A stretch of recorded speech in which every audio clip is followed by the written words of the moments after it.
Praise lord. దేవాతి దేవునికి వందనాలు. ప్రభు నామమున మీ అందరికీ నా ప్రత్యేకమైన వందనాలు, శుభాలు తెలియచేస్తున్నాను. ఈ దినము కొరకు ఏర్పాటు చేయబడిన దేవుని వాగ్దానము యెషయా గ్రంథము 26వ అధ్యాయము 3వ వచనము. ఎవని మనస్సు నీ మీద ఆనుకొనునో వానిని నీవు పూర్ణ శాంతి గలవానుగా కాపాడుదువు. ఏలయనగా అతడు నీ యందు విశ్వాసముంచి ఉన్నాడు. దేవుని నామానికి మహిమ కలుగునుగాక. ఈ ఉదయకాల సమయంలో సర్వ సృష్టికర్త అయిన నీ తండ్రి గొప్ప వాగ్దానాన్ని నీకు అందిస్తూ ఉన్నారు. హల్లెలూయా. ఆయన అంటూ ఉన్నారు, ఈ దినము నిన్ను పూర్ణ శాంతి గలవానిగా దేవుడు కాపాడుతానని. ఆమేన్. ఎప్పుడు ఆయన నిన్ను అలా కాపాడుతారంటే నీవు దేవుని మీద పరిపూర్ణంగా ఆనుకోవాలి.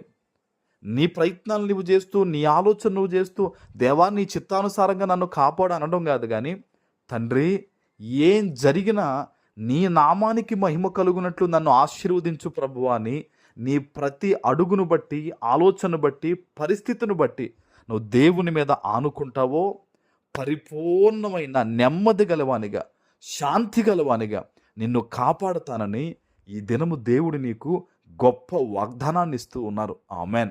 నీ జీవితంలో బహుశా కొన్ని పరిస్థితులను బట్టి, కొంతమంది మనుష్యులను బట్టి, కొన్ని ఆలోచనలను బట్టి నీకు దుఃఖం కలిగి, నెమ్మది లేక, శాంతి లేని జీవితాన్ని నువ్వు జీవిస్తూ ఉన్నావేమో.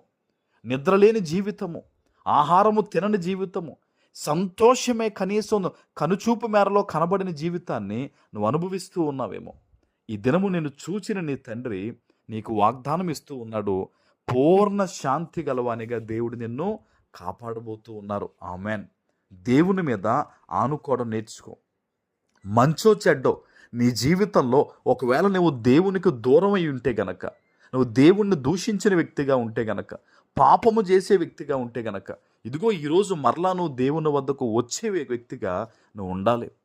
దేవుని మీద ఆనుకునే వ్యక్తిగా ఉండాలి.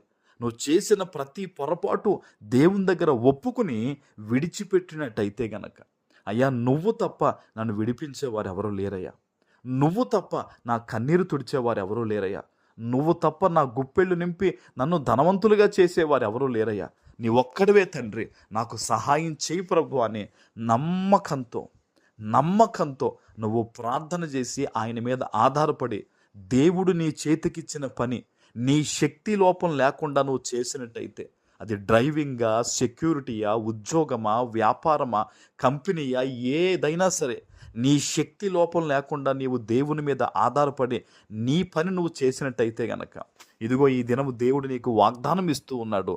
ఆయన గొప్పగా నిన్ను ఆశీర్వదిస్తానని. ఆమెన్. ఆమెన్. పూర్ణ శాంతి గలవానిగా కాపాడతాడంటే ఇక్కడ చూడండి, యాలయనగా అతడు నీ యందు విశ్వాసముంచి ఉన్నాడు. ఆమెన్. నువ్వు కనపరిచే విశ్వాసమే నేను స్వస్థపరుస్తుంది. ఆనాడు 12 సంవత్సరాల నుంచి కూడా అసలు భయంకరమైన ఆ రక్తస్రావంతో బాధపడుతున్న ఆ తల్లి అనేక మంది యేసు ప్రభు మీద పడుతున్నా కూడా ఆమె మనసులో ఏమని నిర్ణయించుకుంది? ఆయన వస్త్రాన్ని ముట్టుకుంటానని. అంతమందిలో వెళ్ళి ఆయన వస్త్రాన్ని ముట్టుకోగానే వెంటనే ఆమెకు స్వస్థత కలిగింది కదా. ఈరోజు ఈ వాగ్దానం అనేక మంది వింటూ ఉండొచ్చు, కానీ ఈ వాగ్దానాన్ని నమ్మి నువ్వు ఎప్పుడైతే ప్రార్థన చేస్తావో నీ జీవితంలో వెంటనే ఈరోజు యేసు నామంలో కార్యం జరుగుతుంది. ఆమెన్. ప్రార్థన చేసుకుందాం. పరిశుద్ధుడా, ప్రేమ కలిగిన తండ్రి, మీకు వందనాలు. ఈ ఉదయకాల సమయంలో మీరిచ్చిన గొప్ప వాగ్దానము ప్రతి బిడ్డ జీవితంలో నెరవేర్చి స్థిరపరచుమని యేసు నామమును ప్రార్థిస్తున్నాను తండ్రి. ఆమెన్.